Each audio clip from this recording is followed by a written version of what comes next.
I have a question. I wonder if any of you can answer that question. Question is this. You say that IITs and government-run institutes, IIMs, they provide great quality graduates who serve this country and take this country forward. 500 students. 500. My question is, behind the 500 students, or maybe the 1,000 students, I don't know the exact number who get into the IIT, is a 15,000 crore rupee, mind-boggling private tuition industry. Exactly. Am I right or am I wrong, sir? Absolutely. You're right. No, so behind the edifice, Absolutely. behind the edifice of a government education is somebody who says, a poor farmer's son, who says that in order to get into the structured IIT course, I need to pay lakhs of rupees for a private course to get into an IIT in the first place. Is that right? So, no, can you deny privatization of education? You want to answer that? Go on. Sir, which is where our problem of prioritization lies in terms of what the government should be doing. Someone spoke in the beginning of this debate about how the problem should be tackled at the grassroots. And which is why I feel everyone here in this debate has been neglecting the fact that privatization of education also relates to talking about schools, right? Now, I feel privatizing... Tell me about what will happen to the IIT, to the student who is deserving from a poor family who cannot go through a private tuition for an IIT examination. What happens to that student? Sir, Professor, you have an answer for that? We are trying to argue that we are not saying that whatever was happening in public education system, which may have been all right for that times of that time, this should continue. What we are arguing is that you improve the public education system wherever there were weaknesses. Sir, but the answer is not to abdicate the responsibility of improvement to the market. As an extension, make market the arbiter. And therefore, all the faults which are being pointed out, one teacher running a school, teacher absenteeism, all is a product of the decade of 90s.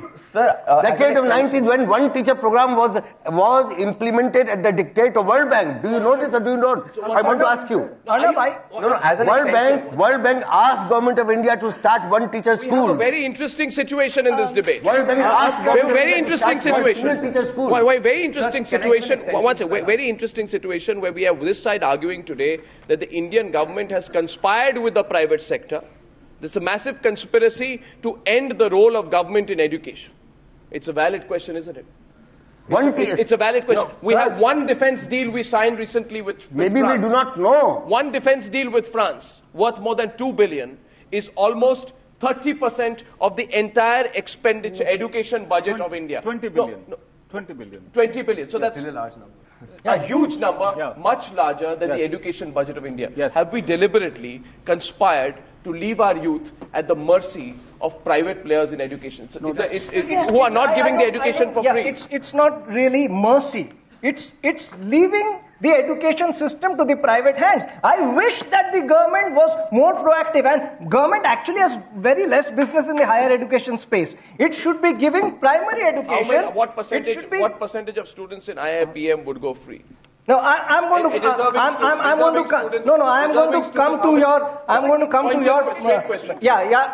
to answer that. But before that, I've got a few points to make, and then I'm going to answer that. Yeah, sure, please. The point is that the government should have taken care of the basic primary education system so that there was a level playing field, and then the kids could go up on merit. Government has not taken care of the basic primary education. And higher education, where government has actually made some institutions. No, let me tell you that this question about private sector giving bad education, let me tell you about, say, the IIMs or the IITs. You give me 100-acre land, I'm going to teach 10,000 students. Why are they teaching 250 students? You don't want to take from government. This is taxpayers' money being wasted. Listen to Vanchika, she's rebutting you. Vanchika.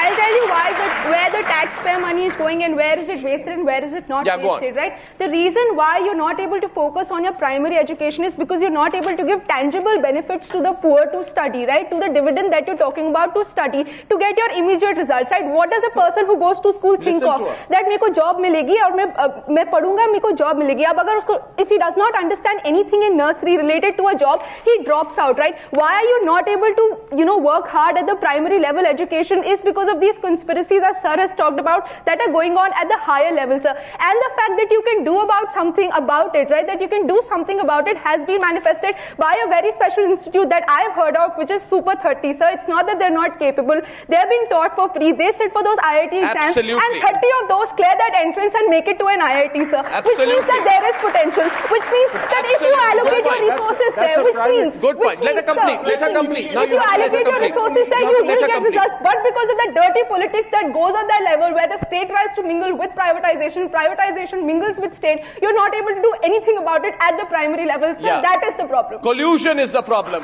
One sec, Naveen Chopra. There are 660 to 680 million youth in this country. 668 crore. Let him come. Now 68 crore इंसान हैं यहाँ पे. आप दिल्ली छोड़िए, Delhi India नहीं है. 68 करोड़. उस 68 करोड़ इंसान को टीच करने के लिए अगर आप प्राइवेट एजुकेशन को नहीं लाते हो, whether it's in the means of public-private partnerships, or it is encouraging people to invest their hard-earned money, risk their money. It's everything is a risk. You think you just walk in and open an institute and you get students and you make millions? What kind of rubbish is that? I mean, why is it that there are 67 No, I want to answer. One second. I want to answer this. One second.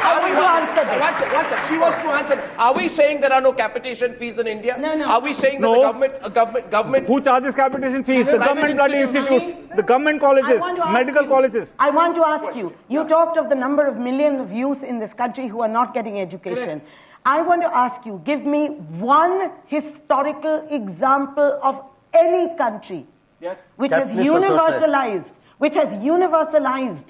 primary and elementary and secondary education without common school systems which are public funded. Absolutely. We require nowhere. That. Whether it is China, whether it is Cuba, whether it is France, whether it is America, Latin America, nowhere. Yeah, nowhere have you been able to do it without public funding. But that doesn't mean privatization has brought one moment. Can I finish? My point is very clear and very simple. You have to find out why our public systems, instead of being expanded, were killed by what I call 1,000 cuts. You have a conspiracy to murder, but you can kill by 1,000 cuts. Why was that done, and why do we today believe that the answer to our problem is not public-funded, universalized education, but the answer to our problem is private initiative, which has never succeeded in universalizing education anywhere. When has public systems succeeded? Exactly. On that, sir, I have a question. There is no historical example of this. One country. Why can't we have 100 IITs? I wonder. Why can't we have 100 IITs? Because you don't have the funds. There are 100 IIMs. Why not 100 IITs? Absolutely. Government doesn't launch 100 IITs, therefore IIPM launches 100 IIPMs. Your institution. No, that's wrong. Government should go ahead and launch and provide good quality education. No, Mr. Chaudhary. My students won't come here. They'll go to IIMs. No. There's a big misconception here. There's a big misconception here. Understand this. Why can we not have? Why do we not have public funded institutions? Why do we not have 100 IITs? Because your institutions like yours get big amounts of tax cuts. Institutions like yours get concessions from the government, and this is what Mr. Sadgopal said. That government institutions. Give a dilapidating institution 100-acre campuses. Let him complete. Right. What I'm trying to say here is that the government is unnecessarily furthering privatization because it is buying into the assertion that somehow magically private institutions will be able to give them better teachers, will be able to give them better quality education. This seems more an assertion than an argument, and I feel that the risk here is too much. You all raise your hands together. Yeah, the problem is that you're risking. You have to let this side speak. You're risking a possibility of quality improving at the cost of public institutions, which is why 100 IITs don't come up, because private institutions are getting a lot of further.